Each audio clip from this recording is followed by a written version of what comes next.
Section 1. You will hear a woman phoning to inquire about exhibition information. First, you have some time to look at questions 1 to 4.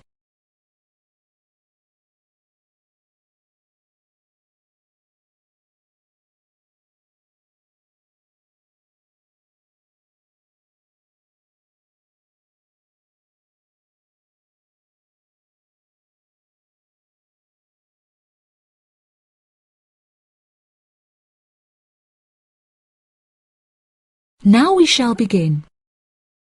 You should answer the questions as you listen, because you will not hear the recording a second time. Listen carefully and answer questions 1 to 4. Good morning. You're through to the events coordinator at the Birmingham City Council. How may I help you? Hello there. My husband and I are interested in purchasing tickets to the automobile exhibition, but I couldn't find many details about it on your website, and I was wondering whether you could provide me with some more information. Does it open in June? Yes, of course, madam. The exhibition will take place during July and will showcase the history of automobiles from the very first commercial car in the late 1800s all the way through to the present day. Is the exhibition open for the duration of July? No, madam. The exhibition will last 3 days, from the 1st of July to the 3rd of July, and then the cars will be taken to another exhibition. Okay. Does the exhibition focus on a certain manufacturer? No, it will showcase a wide range of manufacturers. Wonderful. I'm ever so fed up of going to these shows and only seeing one manufacturer. Are there any opportunities to sit in or even drive the cars? There will be many opportunities for you to sit in the cars. However, some of the cars will only be available to observe. We are yet to be told whether any of the antique cars will be available to drive. However, there will certainly be an opportunity to test driving some of the more modern cars on a purpose-built track. That sounds like great fun. I mustn't forget to bring my camera, or my husband will never forgive me. I'm afraid to say that cameras are actually strictly not allowed to bring into the exhibition. There will, however, be a section where a professional photographer will be available to take photos of you sitting in a car in period clothing. Well, that sounds like it could be fun, but I assume the photos won't be free. On the contrary, one free photograph is included within every ticket, but each photo after this will cost £5. Before you hear the rest of the conversation, you have some time to look at questions 5 to 10.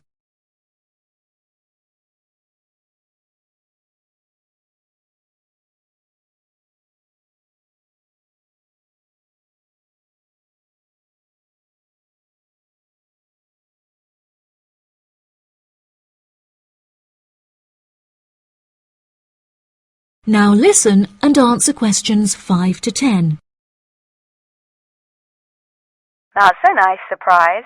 Not many things are free anymore.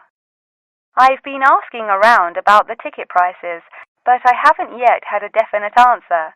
Is it correct that the tickets are £100, whether you buy them now or on arrival? I'm afraid not.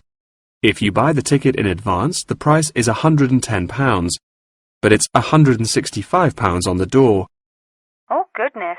I suppose I'd best pay for them now then. Is it possible to buy tickets from you now over the phone? Yes, of course, madam. I'll transfer you to the box office manager, Mark Edgeworth. That's EDGEWORTH.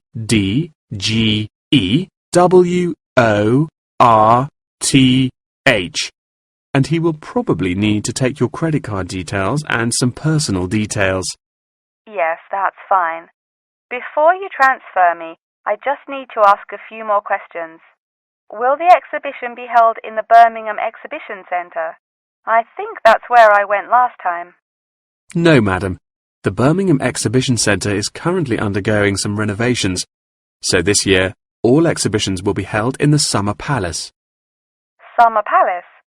I'm not entirely sure where that is. Well, it's not too far from City Centre.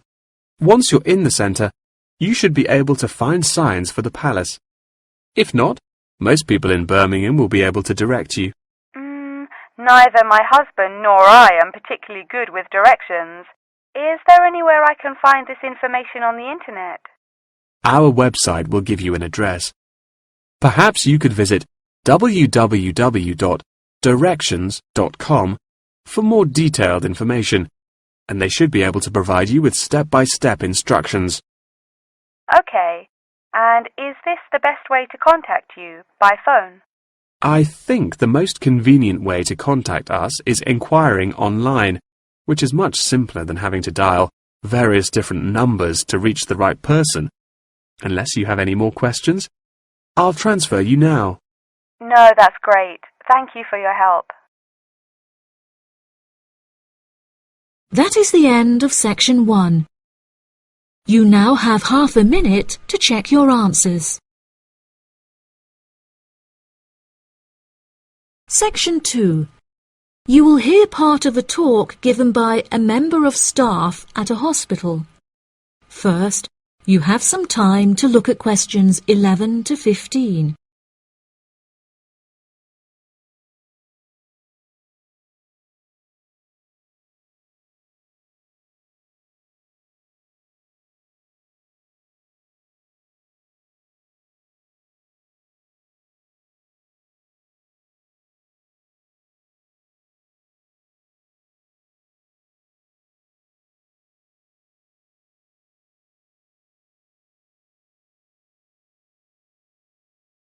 Now listen carefully and answer questions 11 to 15.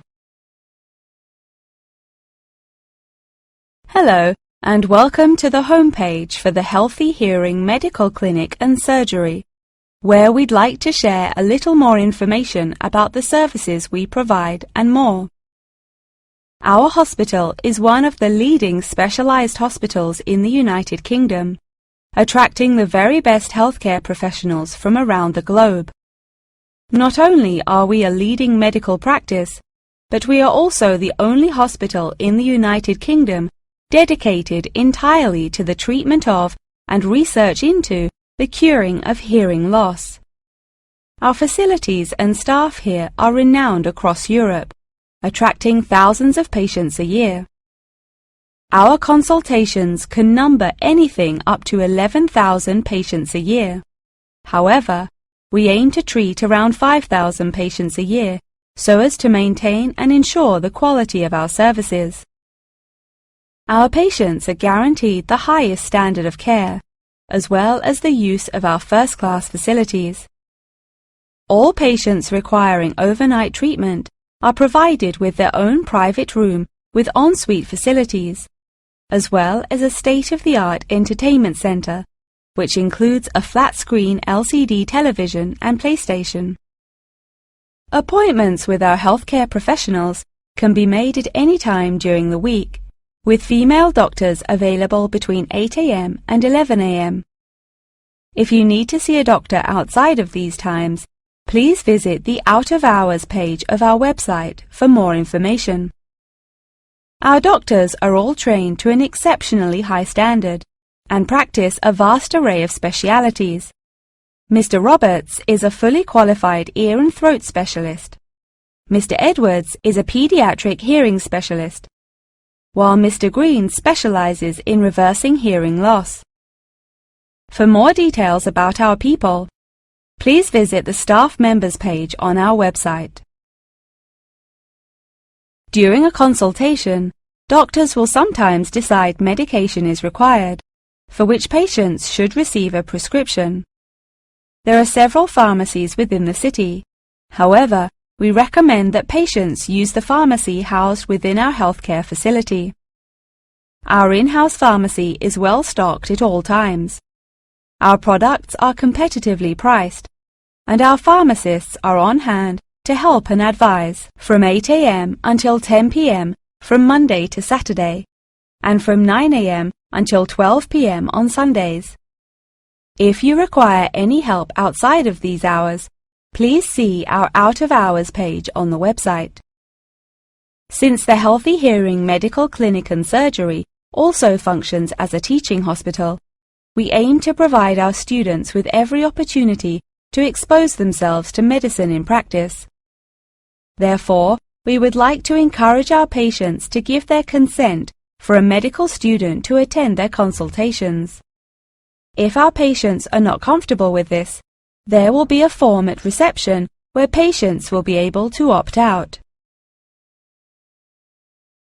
Before you hear the rest of the talk, you have some time to look at questions 16 to 20.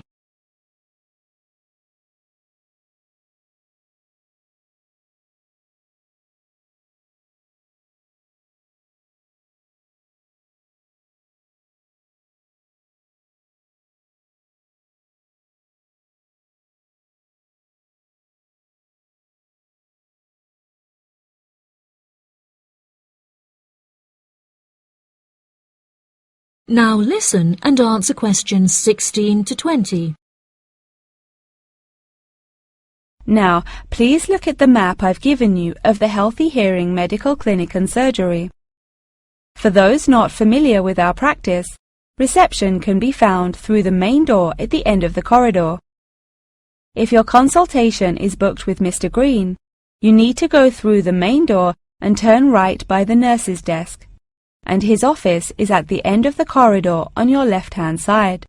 If you need to alter any of your personal details, please visit our secretary at the Office for Medical Records, which you will find next to the therapy room. If you're awaiting surgery, please first check in with reception before taking the first door on the right after you enter the clinic. Finally, in the event that you feel disappointed with any of the services we have provided, or have any further questions, please locate our manager's office, which can be found near the Office for Medical Records and between two closets. If you have any more questions about the Healthy Hearing Medical Clinic and Surgery, please do not hesitate to contact us on 01 256 111 111. That is the end of section 2. You now have half a minute to check your answers. Section 3. You will hear Jim and Jane, two students, talking about their professor's lecture. First, you have some time to look at questions 21 to 25.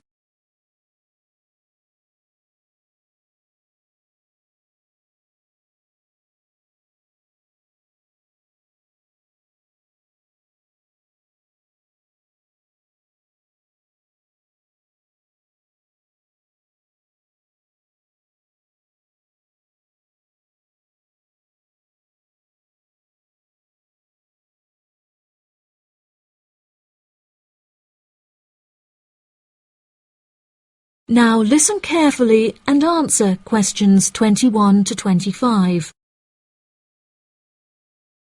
Jane, what did you think of Professor Morgan's lecture?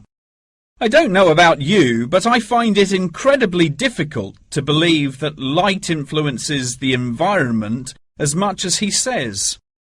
I've never seen any journal articles, websites or anything that verifies his arguments. It's stupid. On the contrary, I've seen a great deal of research supporting his argument from a wide range of renowned scientists. Have you looked at the recommended textbook listed on the course outline given to us at the beginning of the semester? All the information is in there. Perhaps you've just been looking in the wrong places. I never look at the course outlines. I have so many loose sheets of paper I tend to lose anything I'm given by the end of the day. What's the textbook they recommend? And where can I get it from? I should probably go buy it soon. I'm already behind in the course. Yeah, you definitely should buy it. And our grades are more important this year. It's called The Influence of Light on the Environment. You should be able to find it in the bookshop on campus. If not, they'll order it within 2 weeks. In the meantime, you should read up on Ken Simpson's work. He argues that in order to protect natural habitats, governments should endeavour to turn off lights in cities at night. Well, that's controversial. I doubt any government would be willing to do that any time soon. I imagine roads would become quite dangerous without street lighting. For this issue, Dave Kepler suggests they could just replace the existing lights with more environmentally friendly bulbs. They could even install solar-powered lights. That way, roads will be more eco-friendly while maintaining safety. Although I guess they wouldn't be particularly effective in colder countries, especially during the winter. That's quite a good idea, actually. The price of solar power is supposed to be on par with electricity within the next few decades, and it was on the news this morning. I've also heard that, according to Sharon Gray, in countries with more sunlight, insect-eating animals tend to be smaller in size. Since there are fewer insects, and the remaining insects produced a smaller number of eggs. Yeah, I think I read somewhere that sunlight also has a negative effect on the quality of water, but I'm not sure I believe it. In many hot countries, particularly developing countries, there is a lot of water pollution caused by factories rather than sunlight. Nevertheless, Maria Jackson says that in direct sunlight, the surface of the water becomes more translucent. Therefore, it affects the amount of sunlight that aquatic insects can absorb.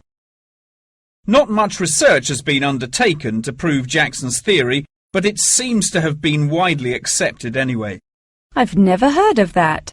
I'll have to look it up on Google. The only other theory I've studied is Barbara Swallow's study on how declined insect population adversely affects the frog population. Not that I'm complaining. I hate insects, especially spiders. You have arachnophobia? I never would have guessed. Didn't your brother have a pet black widow spider? Yes, he did, and I hated it. It escaped from its cage once, and we never found it. I had nightmares for months. Before you hear the rest of the conversation, you have some time to look at questions 26 to 30.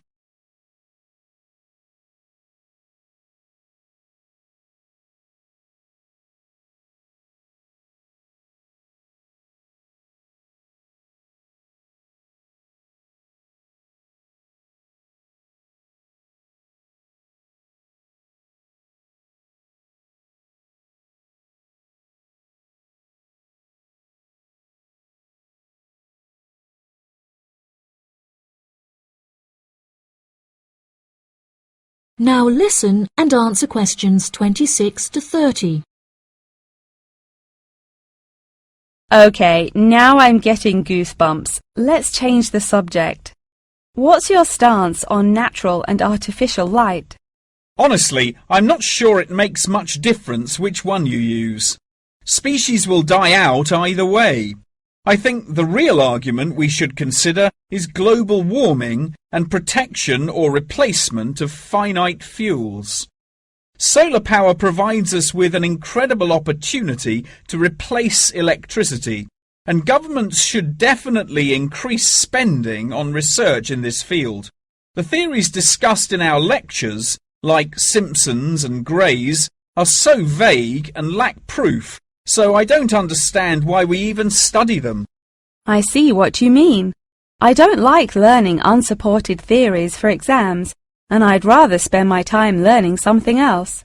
For example, I'd be much more interested in studying the animals in safari parks than researching migratory birds, particularly the effect of tourists on the quality of life of animals. As we know, every year thousands of visitors will drive in their own vehicles or ride in vehicles provided by the facility to observe freely roaming animals. Yeah, that would be really interesting. Especially those animals living in more tropical countries like Borneo. Following on from that, I want to study how bringing animals over from foreign countries to put in our zoos affects their life expectancy. For example, do you remember when China sent pandas to Edinburgh Zoo? Apparently, one of the pandas became depressed, but it was never explained why. To me, obviously, you can't take an animal out of its natural habitat and put it in a cage on the other side of the world. It just doesn't work. That is the end of section 3. You now have half a minute to check your answers. Section 4. You will hear a talk on the history of football in Great Britain in the 19th century. First, you have some time to look at questions 31 to 40.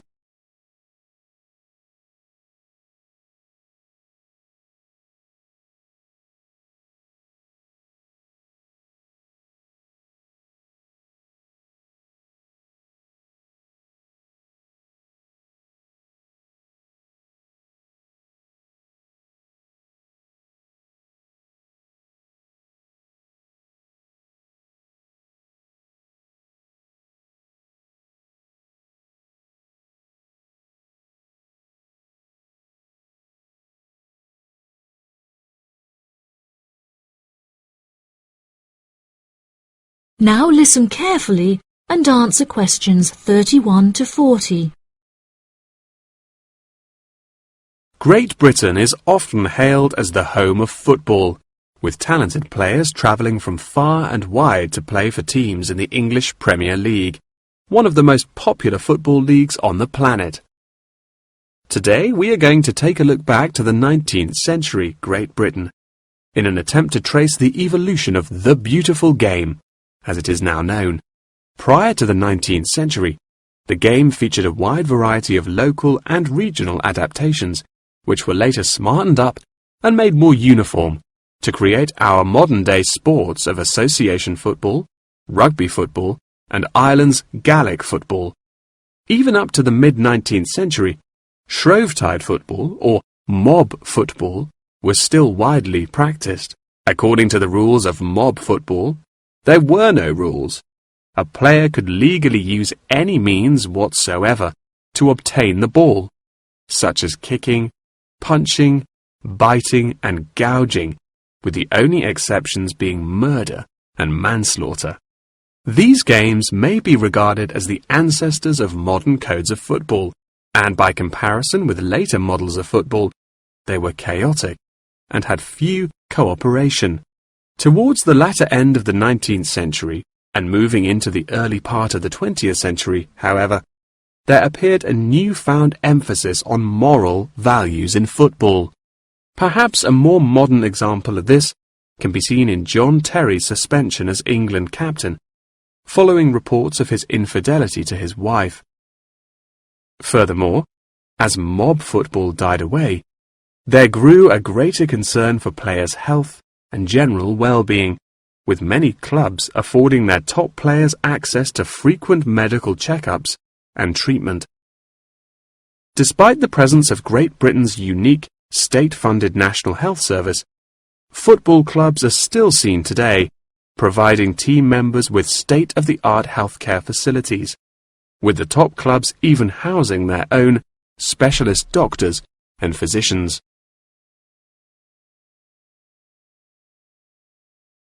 Today, football is a key feature of school children's day-to-day education, particularly for boys. With the help of football associations, all schools in the UK are boasting their own football teams. This mainly comes as a result of pressure put on schools and the government by concerned parents, who felt that football education taught their children valuable lessons and indeed vital life skills, such as teamwork and a drive to succeed. Nowadays, many of the UK's top football clubs provide training facilities and outreach programs in an attempt to educate the nation's aspiring youths. As I previously mentioned, it was only during the 19th century that football in its uniform concept truly began to emerge, with footballers previously playing according to their own versions of the rules. However, it was not until the early 20th century that different players actually began to play according to these standardized rules. Prior to the 19th century, football was played by all the major English public schools, including the likes of Eton College, Winchester College, and Harrow. In 1848, there was a meeting at Cambridge University in an attempt to lay down the laws of football. Present at the meeting were representatives of each of these major public schools, whom each brought a copy of the rules enforced by their own individual school's rules of football. The result of the meeting was what is now known as the Cambridge Rules, thereby uniting the rules from across the country into one simple document.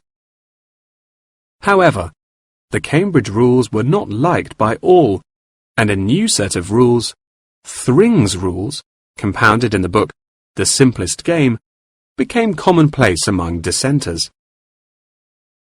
Across the country, improvements in infrastructure and public transport had a knock-on effect of dramatically increasing attendance to football games. Football quickly became a social event where spectators would meet friends, drink tea, and chat about the good old days. As football became more and more popular, it was decided that more money should be invested in maintaining the quality of pitches, amongst other things, and there was even talk of installing seating for spectators. However, the question of who was to foot the bill quickly became a divisive issue, with many believing that the government should fund football's development as a national sport. But in the end, the onus fell upon Britain's local and regional football clubs for the funding and development of the Football Association. They became responsible for the upkeep of football grounds, began to pay their best players a small salary, and organised competitions against other local and regional teams. And there began England's Football Association, or the FA, as we know it in its current form, the governing body of football in England. As the FA continued to grow and accumulate greater wealth, it was able to attract more and more talented young men from across the country, before finally accepting professional talent in the early 20th century. Today, football is played at a professional level all over the world. Millions of people regularly go to football stadiums to follow their favourite teams, while billions more watch the game on television or on the internet. That is the end of section 4. You now have half a minute to check your answers.